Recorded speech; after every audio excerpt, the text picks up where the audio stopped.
নমস্কার শ্রোতা বন্ধুরা, আমি সঞ্চারী ভট্টাচার্য আর আপনারা শুনছেন শাম্ভবী প্রোডাকশনস। শাম্ভবী প্রোডাকশনসের আজকের সবিশেষ নিবেদন সুলেখক রূপায়ণ দত্তের কলমে গ্রাম বাংলার ভৌতিক কাহিনী শিশু খাদকের ত্রাস। আশা করি এই কাহিনী আপনাদের মনোগ্রাহী হবে। নামকরণের মধ্যে দিয়ে আশা করি আপনারা বুঝতে পারছেন যে কাহিনীর সারবস্তু এক শিশু খাদককে কেন্দ্র করে। এই শিশু খাদকের ভীতি গ্রাম বাংলার মানুষের মাঝে ছড়িয়ে পড়েছিল এবং সেই শিশু খাদক কিভাবে নিরীহ মানুষগুলোর প্রাণ হরণ করতে থাকবে তা এই কাহিনীর মূল বিষয়বস্তু হতে চলেছে। এই কাহিনী হাড়হিম করা একটি কাহিনী এবং এই কাহিনীর মধ্যে দিয়ে গ্রাম বাংলার কুসংস্কারাচ্ছন্ন পরিমণ্ডলের অনেকটাই আমরা প্রকাশ করতে সক্ষম হয়েছি। তাই শুরু করতে চলেছি শাম্ভবী প্রোডাকশনসের আজকের সবিশেষ নিবেদন সুলেখক রূপায়ণ দত্তের কলমে বিরচিত গ্রাম বাংলার ভৌতিক কাহিনী শিশু খাদকের ত্রাস। শুনতে থাকুন।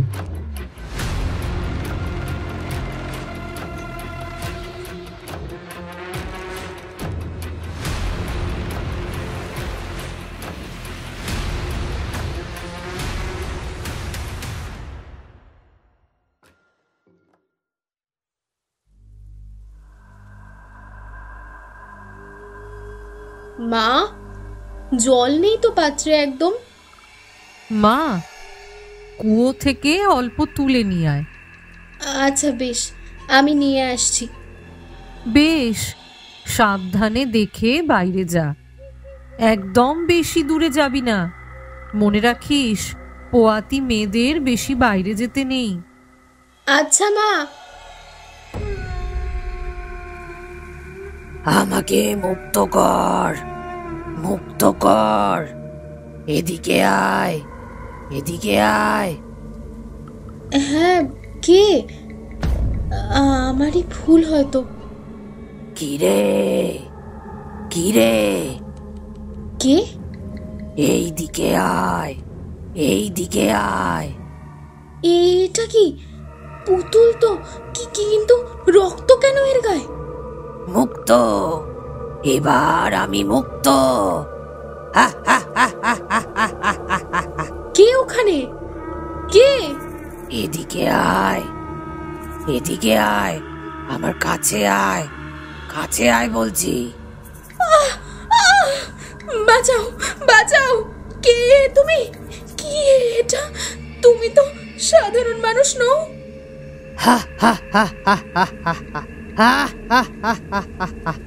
তুই আমাকে মুক্ত করেছিস, এবার আমার খিদে তুই মেটাবি।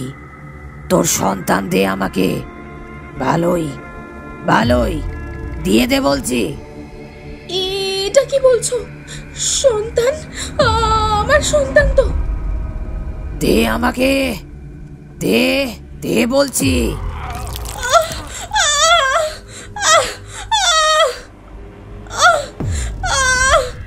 বাঁচাও, বাঁচাও!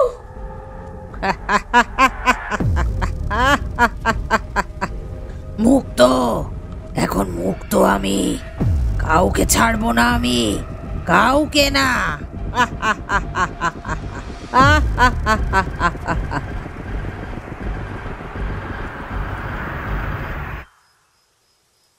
বাবু, ওঠ, সন্ধে হয়ে গেল তো। কিরে, চা খাবি না? বলো কি, সন্ধে হয়ে গেছে?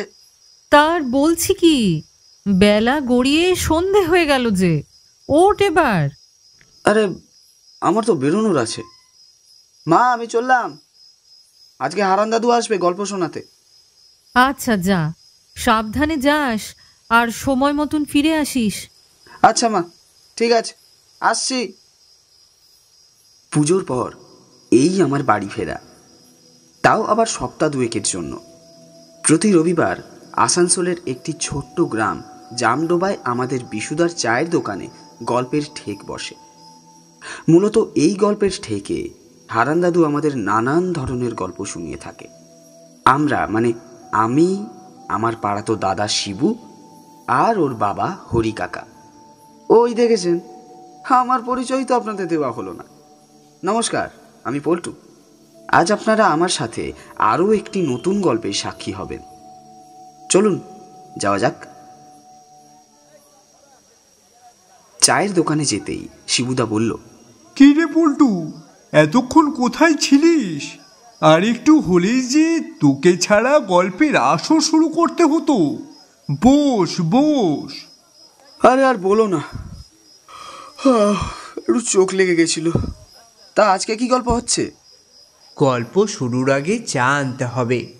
এই বিশু, 4 কাপ চা, আর সাথে জানি গো, প্রজাপতি বিস্কুট। তোমরা বসো, আমি এক্ষুনি আনছি। বিশুদার চায়ের দোকান, সাথে চা আর প্রজাপতি বিস্কুট। গল্প শুনতে আর কিছু লাগে না। তবে আমি এখন যা বিবরণ দেব তাতে করে অনেকেই এই রকম কিছু কল্পনা করতে পারবেন না। এটা সেই সময়ের গল্প যখন গ্রামে বিদ্যুৎ এলেও তা খুব সীমিত সময়ের জন্য থাকত। সন্ধ্যের পর মানুষের অন্ধের যষ্টির মতন হ্যারিকেনটা একমাত্র ভরসা ছিল। গ্রামের নবীন প্রবীণদের দেখা যেত মাঠে ঘাটে অথবা চায়ের দোকানে। একটাই উদ্দেশ্য, গল্পের আসর জমানো। আজকে কি গল্প বলবে সেই নিয়ে কথা বলার মাঝেই বিশুদা চা নিয়ে হাজির হলো। শিবুদা এক চুমুক দিয়ে বলল, তা হারান দাদু, আজকে কি গল্প শোনাবে? গল্প কিরে হতচ্ছাড়া, এইসব আমার জীবনে দেখা সব সত্যিকারের ঘটনা। তো সেসব ছাড়, আজ তোদেরকে ওই শিশু খাদকের ত্রাসের কথা বলি। শিশু খাদক? কি বলছেন কি? তাহলে শোন। তখন আমাদের ছোট খোকা হবে, গিন্নি ওই 7-8 মাস। এইদিকে গ্রামের এক ভয়ঙ্কর আর অদ্ভুত কাণ্ড ঘটতে থাকছিল। হারান দাদুর গল্পে ভয় থাকে সেটা জানি, কিন্তু অদ্ভুত কেন? এই একই প্রশ্ন হরিকাকার মনে হচ্ছিল। তাই হরিকাকা বলল, অদ্ভুত? কেন বলুন তো? অদ্ভুত বলছি তার কারণ, কিছু মাস আগে গ্রামের একটি মেয়ে পুয়াতি ছিল, ভারী মিষ্টি মেয়ে। নাম তার নবনীতা। কিন্তু যখন তার 9 মাস হলো, হঠাৎ এক রাতে ওর জীবনে অন্ধকার নেমে এলো। গাঁয়ের লোকেরা একদিন সকালে ওর মৃতদেহ খুঁজে পেল জঙ্গলে। কি বলছো? আর ওর সন্তান? অদ্ভুত বিষয় তো এটাই, কেউ যেন নবনীতার শরীর থেকে অশরীরীভাবে সন্তানকে বের করে ফেলেছে। কিছুটা দূরে ওর সন্তানের ছিন্ন বিচ্ছিন্ন শরীরটাকে খুঁজে পাওয়া যায়। কিন্তু হারান দাদু, হতেই তো পারে জঙ্গলের কোনো জন্তু জানোয়ারের কাজ। গাঁয়ের লোকেরাও সেটাই ভেবেছিল, কিন্তু এইভাবে একের পর এক পোয়াতি মেয়েদের মৃত্যুতে গোটা গাঁয়ের মানুষ বুঝতে পারল এ আর কোনো সাধারণ ঘটনা নয়। আর তার প্রমাণ মিলল গাঁয়ের অন্য একটি মেয়ের কথাতেই। মেয়েটার নাম জ্যোৎস্না। তার যখন 9 মাস, একদিন রাত্রে ঘুমের ঘোরে সে একটা শব্দ শুনতে পায়, যেন কেউ হেঁটে বেড়াচ্ছে খসখস শব্দ করে। কে কে? আমি এসেছি রে, তোর বাচ্চাকে নিতে এসেছি। দে আমাকে, দে বলছি। কে তুমি? কে কোথায় আছো? বাঁচাও। আর আর এই শরীর তো সাধারণ মানুষের মতন নয়, এ তো গিরগিটির মতন। মা, বাঁচাও! বাবা! হা হা হা হা হা হা হা হা হা হা হা হা। দে বলছি, কেউ তোর কথা শুনতে পাবে না, কেউ না। হা হা হা হা হা হা হা।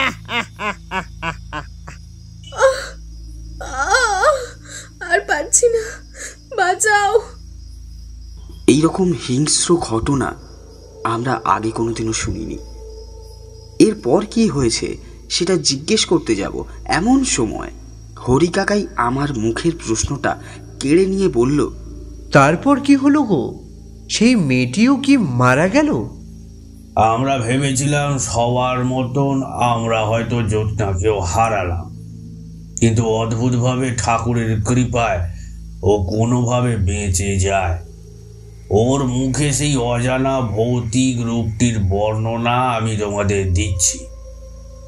গিরগিটির মতন নিজেকে মাটিতে ঘেঁষতে ঘষতে আসতে লাগলো সে। এরপর মানুষের মতন দাঁড়িয়ে আমার উপর চাপটে ধরলো।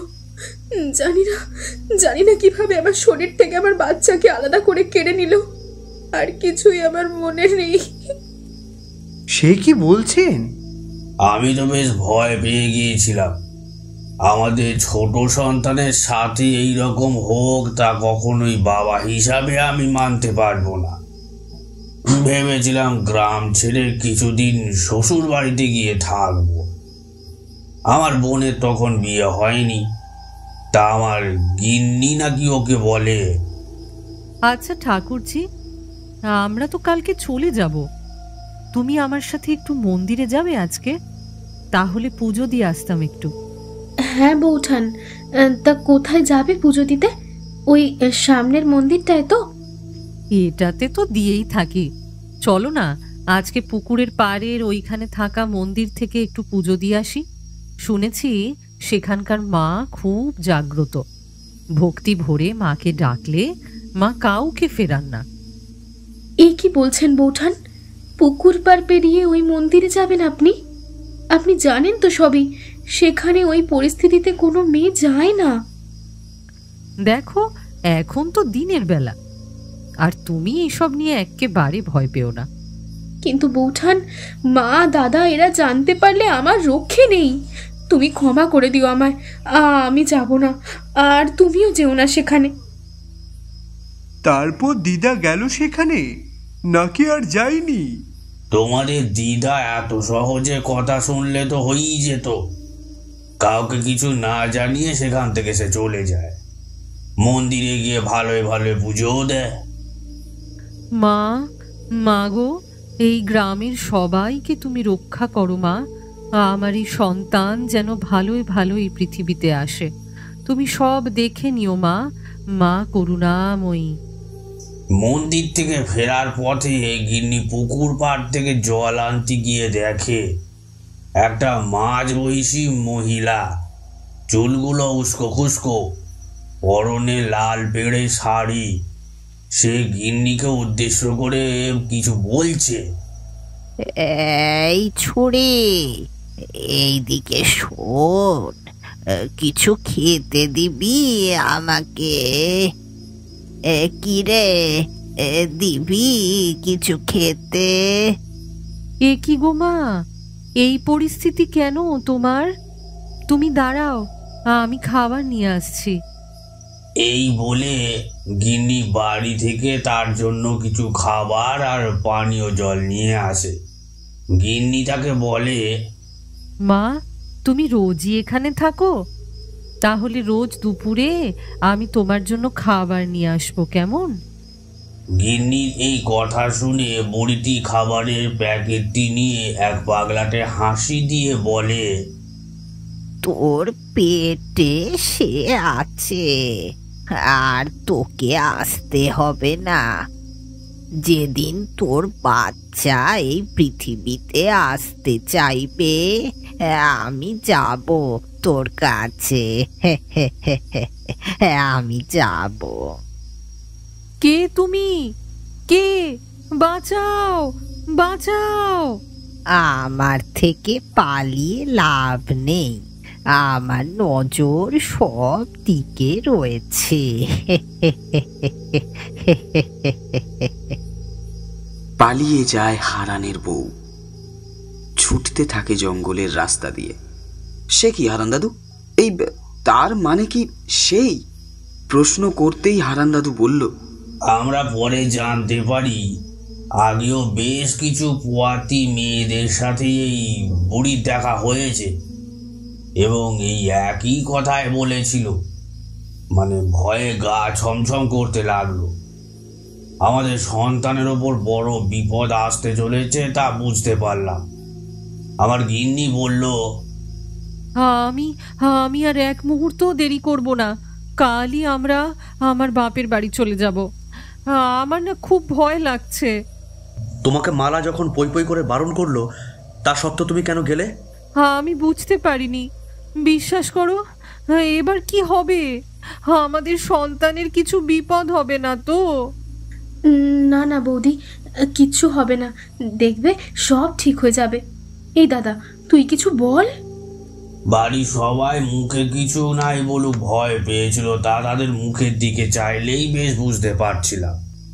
ওইদিকে গিন্নিকেও সান্ত্বনা দিয়ে বললাম, গিন্নি, ও গিন্নি, ভয় পেও না। আমরা আর যাই হই, মানুষের তো ক্ষতি করিনি। ভগবান ঠিক ঠিক আমাদের সন্তানকে রক্ষা করবে। দেখো দেখো তুমি। এরপর ঠিক হলো আর বেশি দেরি করা মোটেও সুবিধার হবে না। পরদিন সকালেই আমরা রওনা দেব রসুলপুরের উদ্দেশ্যে। সেই মতন গোছগাছ করে নিলাম, কিন্তু সেই পিশাচিনি না চাওয়া পর্যন্ত কি আমরা গ্রাম ছাড়তে পারি? কেন হারান দাদু, সেই শিশু খাদকটা আপনাদের যেতে দিল না কেন? জানি না, হঠাৎ সকালে গিন্নি শরীরটা কেমন খারাপ হয়ে যায়। বোন বলল, দাদা, ভালো বুঝছি না রে, বৌঠানের অবস্থা ক্রমশ খারাপ হয়েই যাচ্ছে। তুই একটা কাজ কর, তুই বরং বৈদ্য মশাইকে একটা খবর দে। তুই বৌঠানের কাছে থাক, আমি আমি এক্ষুনি বৈদ্যমশাইকে ডেকে নিয়ে আসছি, এক্ষুনি আসছি। জানি না সেই সব অদ্ভুত অদ্ভুত ঘটনা আমার সাথে ঘটছিল।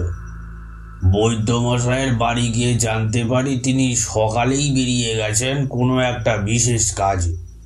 4 দিনের আগে তিনি ফিরবেন না। এদিকে গায়ে তার সেরকম কোনো ডাক্তারও আর নেই। সময় নষ্ট করে বাড়ি ফিরতেই, দাদা শিগগির আয়, দেখ বৌঠান কেমন করছে। আর বৈদ্য মশাই কই? উনি আসেননি? সে কি হয়েছে তোর বৌঠানের? আমাকে দেখতে দেখতিবার। মাগো, আমি আর পাচ্ছি না, আমাকে বাঁচাও। এই যন্ত্রণা আর সহ্য করতে পারছি না যে। গিন্নি, কি হলো তোমার? কষ্ট হচ্ছে খুব? হ্যাঁ, খুব কষ্ট হচ্ছে। আমি গেছিলাম, কিন্তু বৈদ্যমশাই বাড়িতে নেই। এই ভগবান, আমি যে এখন কি করি? দাদা, বৌঠানের ব্যথা উঠেছে, আমাদের এক্ষুনি কিছু একটা করতে হবে। কিন্তু ওর তো সময়। বুঝতে পারছিলাম বিষয়টা খুব একটা ভালো দিকে যাচ্ছে না। আমার বেশ ভয় লাগছে হারান দাদু। ওই শিশু খাদকটি কি এলো? এই দাঁড়াও দাঁড়াও, চা তো শেষ হয়ে গেছে একদম। এই বিশু, এখানে 4 কাপ চা দিয়ে যা তো।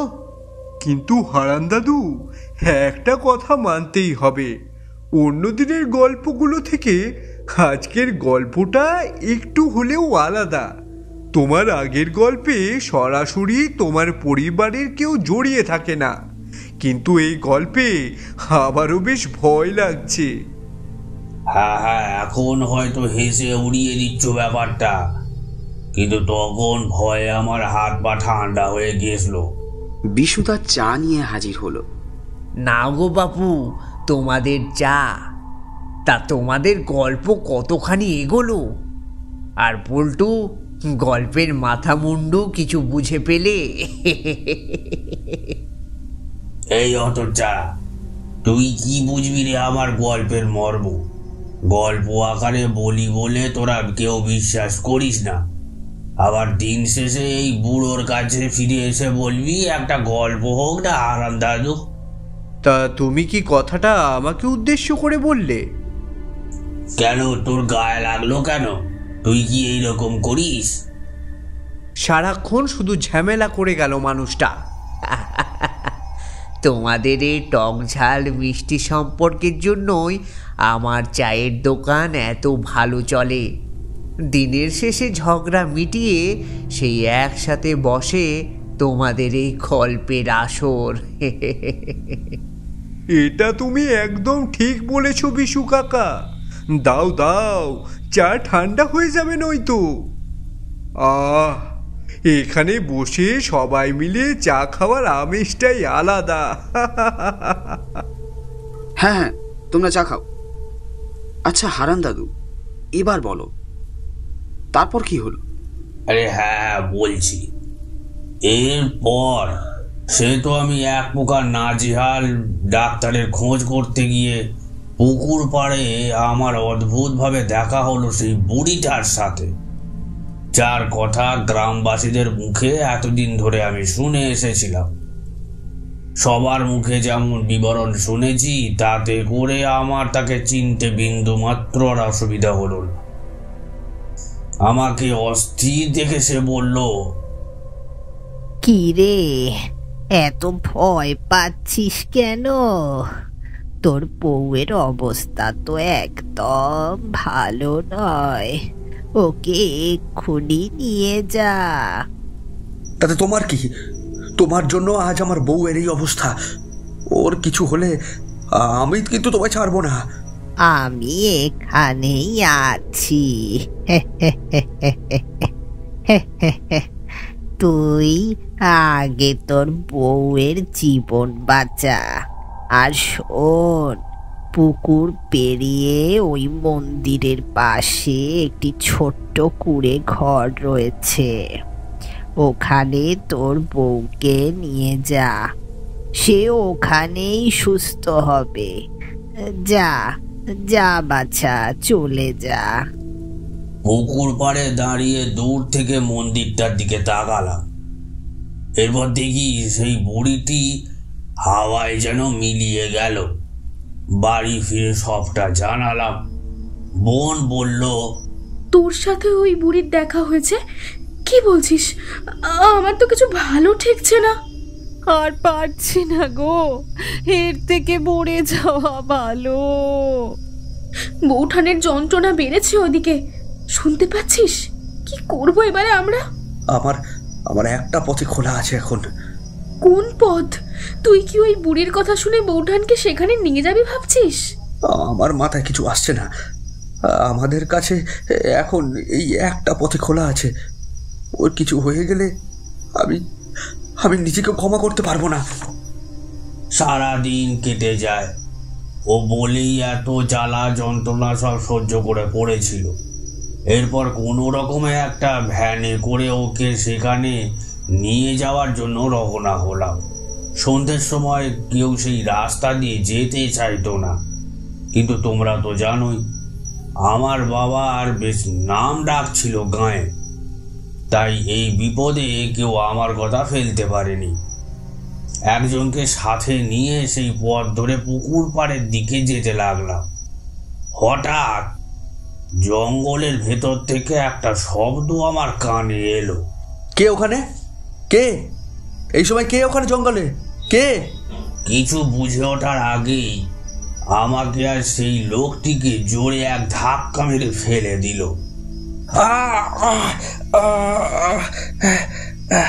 কোনো রকমে নিজেকে সামলে উঠে দাঁড়ালাম। ওইদিকে লোকটির আর্তনাদও শুনতে পেলাম।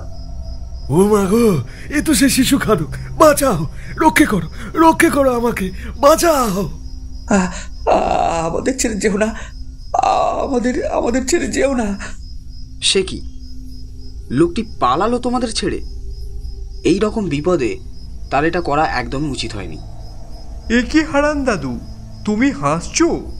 পল্টু তো ঠিকই বলেছে, বিপদে এইভাবে ছেড়ে পালানো তো কাপুরুষের পরিচয়। ওরে শোন, আমি তাকে একদমই দোষ দিতে পারি না। এই বিপদের সম্মুখীন হওয়া চারটিখানি কথা নয়। সাহসী মানুষদেরও ভয়ে বুক কাঁপতে থাকে। সেদিন যা ঘটেছিল, ভয়ে কাবু হয়ে যেত সেদিন সেখানে থাকলে। কেন? আমার কথাই ধরো, চোর ডাকাতের সঙ্গে লড়াই করেছে এই হরিনাথ সামন্ত। চোর ডাকাত আর ভূত কি এক হলো রে হরি? হারান দাদুর এই কথা শুনে আমাদের সবার চোখে ভয়ের ছাপ দেখা গেল। আমি বললাম,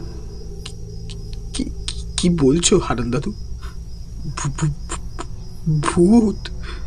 ভবে আর কি বলছি রে, আমি উঠে দেখি আমার চোখের সামনে সেই শিশু খাদক পিশাচিনী, গিরগিটির মতো শরীর, মাটিতে ঘেঁষতে ঘেঁষতে আমার দিকে আসছে, আর মুখটা মানুষের যে মতো যেন।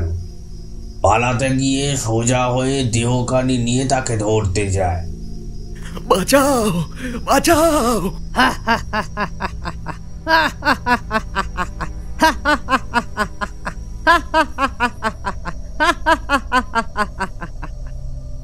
আমার চোখের সামনে এই এক বিভীষিকাময় দৃশ্য, যা আমার সারা শরীরের লোম খাড়া করে দিয়েছিল। কোথায় পালাবি? ছাড়বো না তোকে, ছাড়বো না। আমাকে ছেড়ে দাও, আমাকে আমাকে দয়া করে ছেড়ে দাও। ছাড়বো না তোকে। ইয়া!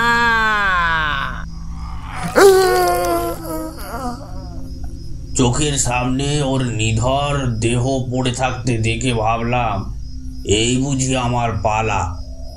ওইদিকে পিশাচিনি ধীরে ধীরে ওর শরীর নিয়ে আমার দিকে এগোতে থাকে। আমাকে মেরে তবে তবে তুমি আবার বউয়ের কাছে যেতে পারবে, তার আগে নয়, তার আগে নয়। তোকে মারতেও বেশি সময় লাগবে না আমার। তোর বাচ্চাকে খাবো বলে কতদিন আমি অপেক্ষা করেছি।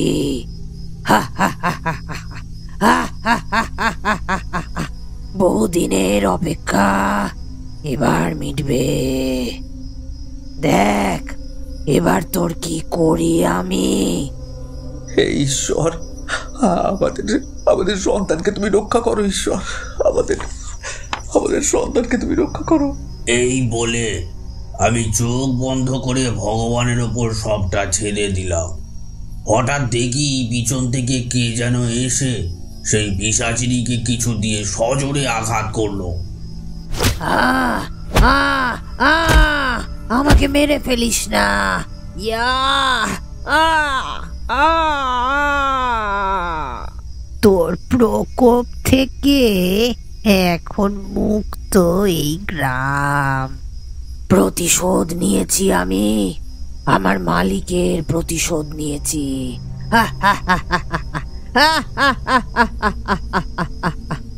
কিছুক্ষণের মধ্যেই সেই পিশাচিনীর শরীরটা মাটিতে লুটিয়ে পড়ল। ছটপট করতে করতে দেখলাম শিশু খাদকটিকে। আচ্ছা হারান দাদু, আপনাকে এই মৃত্যুর কবল থেকে উদ্ধার করলো কে? আর কিভাবে সে তোমাকে বাঁচালো? হ্যাঁ, যে আমাদের প্রাণ বাঁচালো তাকেই আমরা গোটা গাঁয়ের মানুষরা এতদিন ধরে ভুল ভেবে এসেছিলাম। আপনি কার কথা বলছেন বলুন তো হারান কাকা? হরি কাকা প্রশ্নটা করলো। সত্যি গল্প যত এগোচ্ছে ততই যেন জালটা ক্রমশ ছড়িয়ে যাচ্ছে। এরপর হারান দাদুর মুখে এক অদ্ভুত হাসি দেখতে পেলাম, আর বলল, তোমাদের নিশ্চয় মনে আছে পুকুর পাড়ে সেই বুড়ির কথা? বেশ মনে আছে গো হারান দাদু। প্রায় একসাথেই বলে উঠলাম দুজনে। হারান দাদু বলল, সেদিন তার প্রাণ বেঁচে ছিল পুকুর পাড়ের সেই বাড়িটি, যাকে এতদিন ধরে গ্রামবাসীরা নাকি শিশু খাদক পিশাচিনী বলে মনে করত।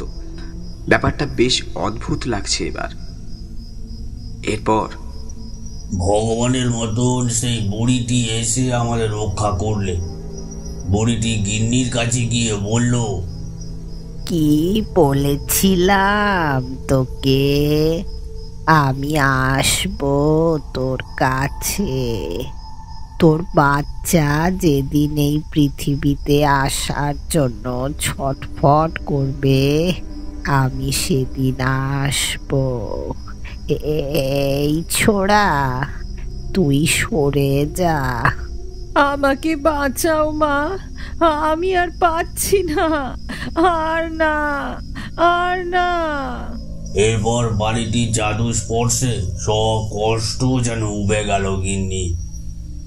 আমি কিছুটা দূরে অপেক্ষা করছি, আর নিজেকে সামলে রাখতে পারছি না। খানিক পরেই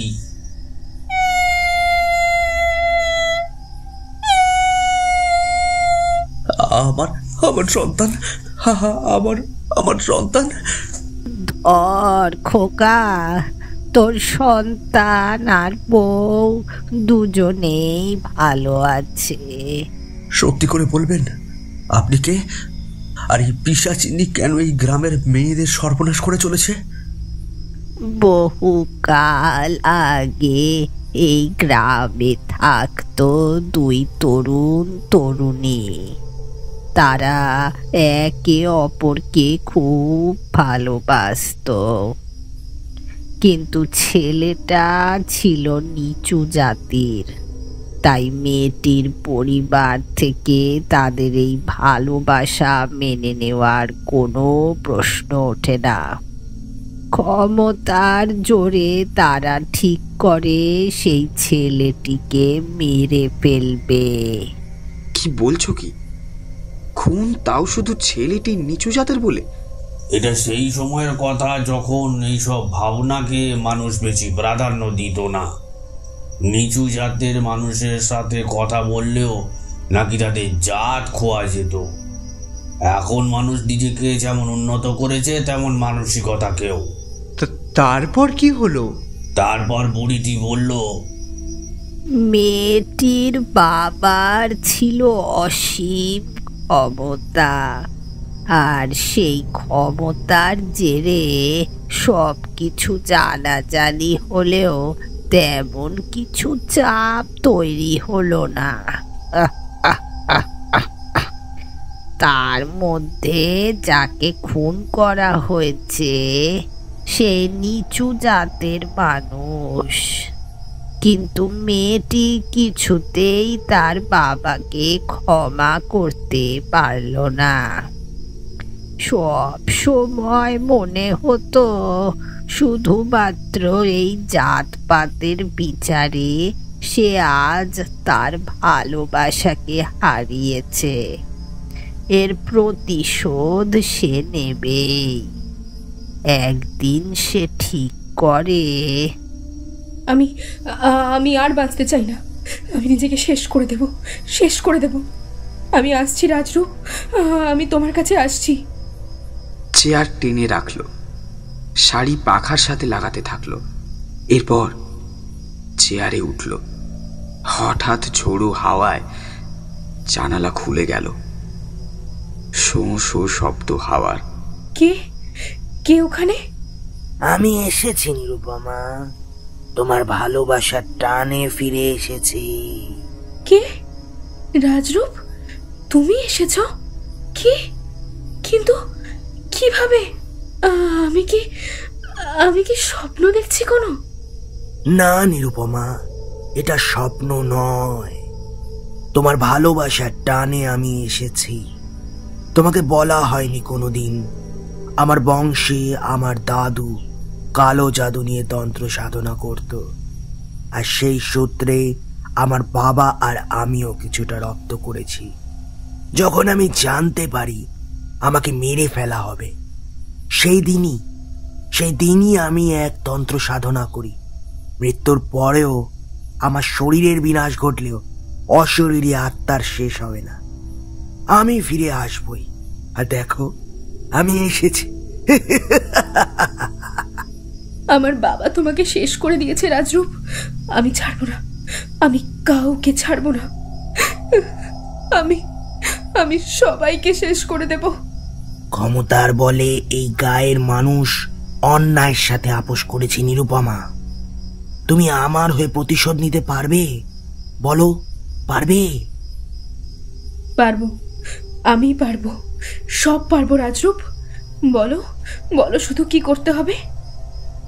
এরপর রাজরূপের সেই অতৃপ্ত আত্মাটা এমন একটি কাজ করলো যাই গাঁয়ের মানুষের জন্য একেবারে কাল হয়ে দাঁড়ালো। কি করলো? পিশাচিনীর জন্ম দিল।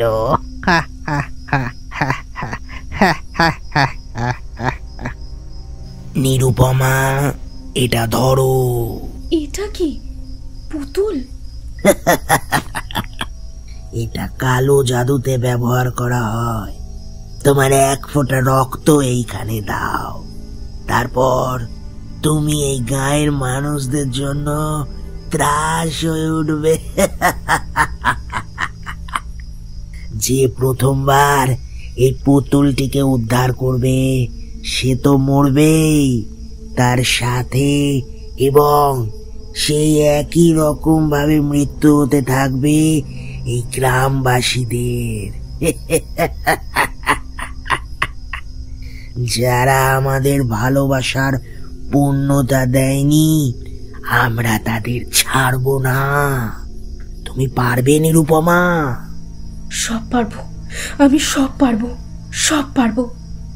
তবে এই নাও, এর মধ্যে তোমার রক্ত দিয়ে নিজের জীবন উৎসর্গ করো। আমি পারবো। তবে তুলে নাও এটা আর নিজেকে শেষ করে ফেলো। আজ আবার সাক্ষী হতে চলেছে এই সমাজ আমাদের ভালোবাসার। নিরুপমা, এবার তুমি তোমার জীবন বলি দাও আমাদের ভালোবাসার জন্য।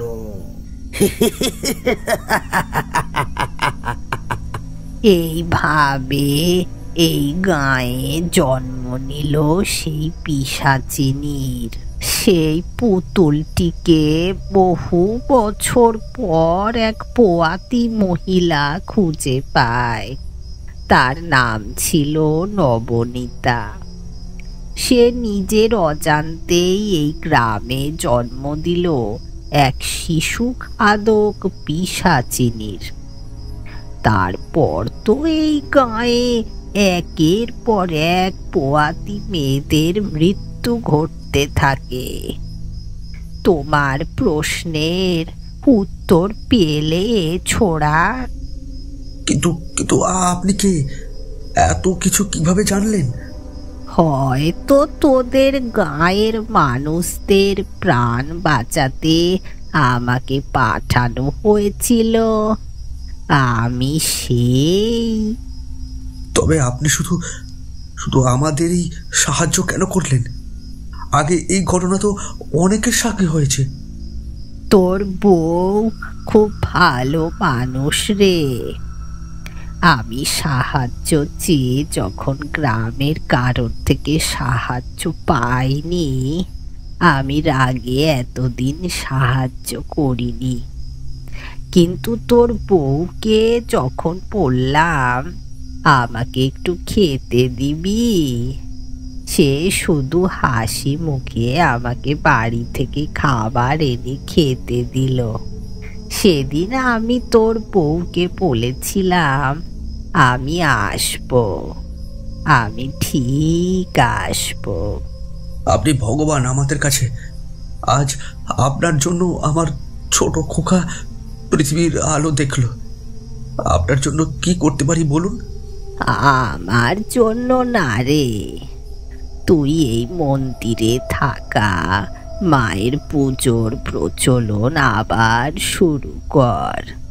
সবাইকে বল মায়ের পুজো করাতেই তোর পরিবারের উপর থেকে এই শিশু খাদক পিশাচিনীর প্রকোপ লেশ পেয়েছে। বেশ, আপনি যা বলবেন তাই হবে। এই বলে আমি মাথা নত করে তাকে পেন নাম জানালাম। কিন্তু যেই চোখ খুললাম দেখি সেই বুড়িটি আর নেই। চারিদিকে খুঁজেও আমি তার আর কোনো দেখা পেলাম না। তারপর তুমি আর দেখা পাওনি ওই সেই বুড়িটার? না, গিন্নির জ্ঞান ফিরলে ওকে সবটা বললে। মা আমাদের এবং আমার সন্তানকে তেনার মধ্যে দিয়ে রক্ষে করেছে। আমি প্রতি মঙ্গলবার আর শনিবার মায়ের পূজা করব। তুমি দেখো মা সব সময় সন্তুষ্ট থাকবে আমাদের উপর। জয় মা করুণাময়ী। এই ছিল শিশু খাদকের ত্রাসের গল্প। কি বলতো, কি হয়ে শিবু, কেমন লাগলো? বেশ ভালো লেগেছে হারান দাদু। আচ্ছা, ওই যে মন্দিরটির কথা বলছো সেটা কি? আমার এই প্রশ্নের জবাবে হারান দাদু কিছুটা হেসে বললেন, মা বিদ্যাত্মক মায়ের মন্দিরের কথা বলছি আমি। এটা শুনে আমি আর শিবুদা বেশ অবাক হলাম, আর দুজন একে অপরের দিকে তাকালাম। কারণ মায়ের মুখে শুনেছি ওই মন্দিরের মহাত্মা অপরিসীম। এই গাঁয়ের কোনো বিপদে স্বয়ং মা মানুষ রূপে মর্তে আসেন এবং বিপদ থেকে আমাদের রক্ষা করেন। কিন্তু হারান দাদুর গল্পে আমরা তারই যে অশেষ শক্তির পরিচয় পাব তা একটিবারও ভাবিনি। ওদিকে হরি কাকাও বেশ অবাক হয়ে জিজ্ঞাসা করল, বাবার মুখে শুনেছিলাম মায়ের কথা, কিন্তু কোনোদিন ভাবিসনি এই বুড়ো প্রধানের মুখে মায়ের লীলা কথা শুনবি, তাই তো? সত্যি হারান দাদু, আজকের আসরটা তোমার এই গল্প পুরো মাটিতে রেখেছিল। ওই দেখো বৃষ্টি নামবে মনে হয়। আজ তাহলে ওঠা যাক। এই বিশু, কত হলো রে? আজকের সমস্ত খরচা আমার। তোমাদের পল্টু মাইনে পেয়েছে আজকে, সেটা দিয়েই। ও বিশুদা, এ নাও চায়ের টাকাটা নাও। তাহলে এই সপ্তাহের মতন গল্পের ঝুড়ি ফুরালো। আর কি, মানুষ ব্যস্ততার মাঝে এই একসাথে বসে গল্প করার মজাটাই ভুলে গিয়েছে। ওই কি জানো তোদের, হ্যাঁ তোদের ওই মোবাইল এসে সব কেড়ে নিল। আমরাই অনেক পিছিয়ে গেছি, সবাই কত বড় হয়ে গেছে। বেশ বেশ, পরের সপ্তাহে আবার আসিস। এই হারান চাটুর্যে ফিরবে আবার নতুন গল্প নিয়ে, তার গল্পের ঝুলিতে।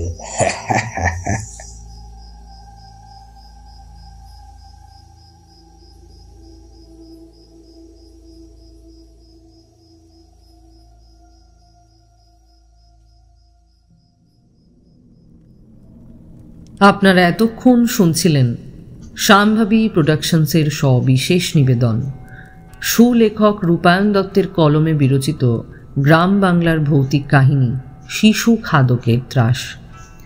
আজকের এই কাহিনীতে নবনীতা, জ্যোৎস্না, মালা, নিরুপমার চরিত্রে ছিলেন বর্ণালী দে বর্মন। নবনীতার শাশুড়ি পিশাচিনী, কথকের মা, হারানের স্ত্রী এবং বৃদ্ধা মহিলার ভূমিকায় ছিলাম আমি, সঞ্চারী ভট্টাচার্য। এছাড়াও আজকের কাহিনীতে কথক এবং তার পাশাপাশি হারানের চরিত্রে ছিলেন অভিজিৎ, তার সাথেই শিবু, অন্যদিকে হরি, বিশু এবং তার পাশাপাশি আরও একটি বিশেষ চরিত্রে ছিলেন তমাল ব্যানার্জি। এছাড়াও আজকের গল্পের ভ্যান চালক এবং রাজরূপের ভূমিকায় ছিলেন প্রমোদ। আজকের গল্পের সূত্রধরের ভূমিকায় ছিলাম আমি, সঞ্চারী ভট্টাচার্য। এই কাহিনীতে আজকে পোস্ট ডিজাইনে ছিল ডলবি স্টুডিও মুম্বাই এবং গ্রাফিক্স এডিটিং ভিএফএক্সে ছিল ডলবি গ্রাফিক্স মুম্বাই। আশা করি আমাদের এই পরিবেশনা আপনাদের মনোগ্রাহী হয়েছে। আগামীতে এই ধরনের ভৌতিক কাহিনী বা গ্রাম বাংলার কাহিনী শুনতে হলে আমাদের সঙ্গে থাকুন আর শুনতে থাকুন আপনাদের পছন্দের শাম্ভাবী প্রোডাকশনস, যেখানে গল্প কথা বলে।